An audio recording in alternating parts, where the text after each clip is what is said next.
শ্রাবণ মাস এলেই চারদিকে একটা অন্যরকম উৎসবের আমেজ তৈরি হয়, তাই না? গেরুয়া পোশাক পরা অগণিত মানুষের ঢল আর শিবলিঙ্গে পরম ভক্তিতে জল ও বেলপাতা নিবেদনের দৃশ্য এক বিশাল আধ্যাত্মিক ব্যাপার। কিন্তু এই যে লক্ষ লক্ষ মানুষ ভগবান শিবের মাথায় জল ঢালেন, এর পেছনের আসল কারণটা কি?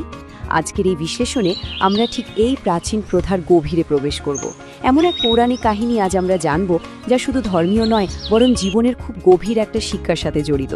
তো চলুন শুরু করা যাক। এখন প্রথমেই যে মূল প্রশ্নটা আমাদের মাথায় আসে তা হলো, মহাদেবের মাথায় জল কেন ঢালা হয়? মানে আরাধনার তো হাজারটা নিয়ম আছে, কিন্তু বছরের ঠিক এই নির্দিষ্ট সময়েই শিবলিঙ্গের ওপর অবিরাম জল আর দুধ ঢালার এই রীতিটা কেন এত বেশি স্পেশাল? আজ আমাদের আলোচনার কেন্দ্রবিন্দু কিন্তু এটাই। আর এই রহস্যের উত্তর খুঁজতে হলে আমাদের একটু ফ্ল্যাশব্যাকে যেতে হবে, একেবারে সৃষ্টির শুরুর দিকের সময়। হিন্দু ধর্মে এই শ্রাবণ মাসকে ভগবান শিবের সবচেয়ে প্রিয় মাস বলা হয়।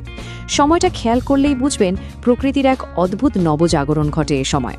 বর্ষার বৃষ্টিতে চারপাশ একদম সতেজ সবুজে ভরে ওঠে, নদী নালা জলে কানায় কানায় পূর্ণ হয়ে যায়। আর যুগ যুগ ধরে বিশ্বাস করা হয় যে এই পবিত্র মাসে ভগবান শিবের আরাধনা করলে সব মনোবাসনা পূর্ণ হয়, জীবনের নানা বাধা বিপত্তি দূর হয়ে যায়। প্রকৃতি আর পরমাত্মার যেন এক অপূর্ব মিলন ঘটে এই সময়টায়। এবার সেই মহাকাব্যিক ফ্ল্যাশব্যাকের কথায় আসি। ঘটনাটা হলো বিখ্যাত সমুদ্র মন্থনের। দেবতা এবং অসুররা ঠিক করলেন অমরত্বের সুধা অর্থাৎ অমৃত লাভের আশায় তারা একসাথে মহাজাগতিক সমুদ্র মন্থন করবেন। বিশাল মন্দার পর্বতকে বানানো হলো মন্থনের দণ্ড, আর দড়ি হিসাবে ব্যবহার করা হলো সর্পরাজ বাসুকীকে। কিন্তু অমরত্ব ওঠার আগে সেই উত্তাল তরঙ্গের গভীর থেকে এমন এক ভয়ঙ্কর অস্বাভাবিক জিনিসের উত্থান ঘটল, যা দেখে পুরো সৃষ্টি একেবারে স্তম্ভিত হয়ে গেল। সমুদ্রের ওই গভীর তলদেশ থেকে বেরিয়ে এলো এক ভয়ঙ্কর বিষ, যার নাম হালাহল। এই বিষটা এতটাই তীব্র আর প্রাণঘাতী ছিল যে মুহূর্তের মধ্যে সমগ্র মহাবিশ্ব ধ্বংসের মুখে এসে দাঁড়ালো। চারদিকে শুধু হাহাকার আর চরম আতঙ্ক। দেবতা থেকে শুরু করে অসুর সবাই বুঝতে পারলেন যে এই মহাজাগতিক ধ্বংসলীলা থেকে বাঁচার সাধারণ কোনো উপায় আর অবশিষ্ট নেই। সমগ্র সৃষ্টিকে রক্ষা করার জন্য তখন এক চূড়ান্ত ত্যাগের প্রয়োজন ছিল। কোনো উপায় না দেখে দেবতা ও অসুররা তখন ছুটলেন ভগবান শিবের কাছে। তারা মহাদেবের শরণাপন্নের জন্য আকুল প্রার্থনা জানাতে লাগলেন, কারণ সবাই জানতেন একমাত্র তার পক্ষেই সম্ভব এই ধ্বংসের হাত থেকে মহাবিশ্বকে রক্ষা করা। আর ঠিক এখানেই ঘটে যায় সেই অভাবনীয় ঘটনাটি। মহাবিশ্বকে বাঁচাতে ভগবান শিব সেই চরম প্রাণঘাতী হালাহল বিষ একদম শান্তভাবে পান করে নেন। কিন্তু তিনি সেই বিষ শরীরের ভেতরে যেতে না দিয়ে ঠিক গলার কাছে আটকে রাখেন। বিষের তীব্রতায় তার গলা সম্পূর্ণ নীল বর্ণ ধারণ করে, আর সেই অনন্ত ত্যাগের প্রতীক হিসেবেই মহাদেব চিরকালের জন্য নীলকণ্ঠ নামে পরিচিত হয়ে যান। ভেবে দেখুন বিষয়টা। একদিকে হালাহল বিষের সেই জ্বলন্ত ধ্বংসাত্মক তাপ, যা মহাদেবের শরীরকে প্রচণ্ডভাবে উত্তপ্ত করে তুলছিল, আর অন্যদিকে পবিত্র গঙ্গাজলের প্রশান্তিদায়ক ও বিশুদ্ধ শীতলতা। মহাদেবের শরীরের এই অসহনীয় তাপ আর কষ্ট কমানোর জন্য আতঙ্কিত দেবতারা তখন তার মাথার ওপর পবিত্র ও শীতল গঙ্গাজল ঢালতে শুরু করলেন। মহাজাগতিক সেই ভয়ঙ্কর তাপকে শান্ত করতে এই ঐশ্বরিক শীতলতারই তো প্রয়োজন ছিল। মূলত সেখান থেকেই উৎপত্তি হয় এই জলাভিষেকের। সেই প্রাচীন পৌরাণিক ঘটনার শ্রমণে আজও লক্ষ লক্ষ ভক্ত ঠিক শ্রাবণ মাসে খালি পায়ে মাইলের পর মাইল হেঁটে বৃষ্টির মধ্যে বাঁক কাঁধে বয়ে নিয়ে আসেন পবিত্র গঙ্গা জল। তারপর পরম ভক্তিভরে তা মহাদেবের শিবলিঙ্গের ওপর ঢেলে দেন। মানে বুঝতে পারছেন তো, এটি কেবলই একটি সাধারণ প্রথা নয়, এটি মহাদেবের সেই ত্যাগের প্রতি এক কালজয়ী শ্রদ্ধাঞ্জলি। তবে এখানে আমাদের হেঁটে বৃষ্টির মধ্যে বাঁক কাঁধে বয়ে নিয়ে আসেন পবিত্র গঙ্গা জল। তারপর পরম ভক্তিভরে তা মহাদেবের শিবলিঙ্গের ওপর ঢেলে দেন। মানে বুঝতে পারছেন তো, এটি কেবলই একটি সাধারণ প্রথা নয়, এটি মহাদেবের সেই ত্যাগের প্রতি এক কালজয়ী শ্রদ্ধাঞ্জলি। তবে এখানে আমাদের একটু থামতে হবে আর গভীরভাবে ভাবতে হবে।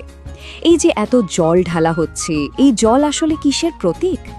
এটি কি শুধুমাত্র পৌরাণিক কালের সেই বিষের তাপ কমানোর একটা আক্ষরিক পুনরাবৃত্তি, নাকি এর গভীরে লুকিয়ে আছে আরও বড় কোনো আধ্যাত্মিক আর দার্শনিক অর্থ? চলুন এবার সেই বিষয়টা একটু খতিয়ে দেখা যাক। সত্যি বলতে জল ঢালাটা শুধুমাত্র একটা গতানুগতিক ধর্মীয় আচার নয়, এর অন্তর্নিহিত অর্থ অনেক অনেক গভীর। জল হলো চরম শীতলতা এবং শান্তির প্রতীক। এটি চূড়ান্ত পবিত্রতাকে ধারণ করে, আর এটাই তো জীবনের মূল নির্যাস, তাই না? যখন ভক্তরা শিবলিঙ্গে জল ঢালেন তখন তারা মূলত নিজেদের জীবনের সব জ্বালা, যন্ত্রণা, কষ্ট আর জাগতিক উত্তাপকে শান্ত করার জন্য পরমাত্মার কাছে প্রার্থনা করেন। এটি নিঃস্বার্থ ভক্তির এক অত্যন্ত গভীর প্রকাশ। জলের পাশাপাশি শ্রাবণ মাসের পূজায় আরও একটা জিনিস কিন্তু অত্যন্ত গুরুত্বের সাথে ব্যবহৃত হয়, আর তা হল পবিত্র বিল্ব বা বেলপাতা। শিব পূজায় সতেজ সবুজ বেলপাতার উপস্থিতি একেবারে অপরিহার্য। জলের মতো বেলপাতারও কিন্তু রয়েছে গভীর প্রতীকী তাৎপর্য, যা শিব পূজাকে আরও বেশি অর্থবহ করে তোলে। বেলপাতার কাঠামোটা একটু খেয়াল করলেই এর চমৎকার একটা দিক বোঝা যায়। এর রয়েছে এক ত্রিমুখী প্রতীকী অর্থ। খেয়াল করে দেখবেন বেলপাতার ৩টি পাতা একসাথে যুক্ত থাকে, যা মূলত ঐশ্বরিক ত্রিমূর্তি মানে ব্রহ্মা, বিষ্ণু এবং মহেশ্বরের প্রতীক। শুধু তাই নয়, মানব জীবনের দৃষ্টিকোণ থেকে এটি একজন মানুষের মন, বাক্য এবং কর্মের পবিত্রতারও প্রতিনিধিত্ব করে। তাই এটি শুধু একটা পাতাকে দেবতার পায়ে রাখা নয়, বেলপাতা নিবেদন করার মাধ্যমে ভক্ত মূলত একটি নীরব শপথ গ্রহণ করেন। তিনি পরম সত্তার বেদিতে নিজের ভেতরের অহংকার, রাগ আর জাগতিক লোভকে চিরতরে ত্যাগ করার বা বিসর্জন দেওয়ার সংকল্প করেন। বলতে পারেন এটি আত্মশুদ্ধির এক অপূর্ব উপায়।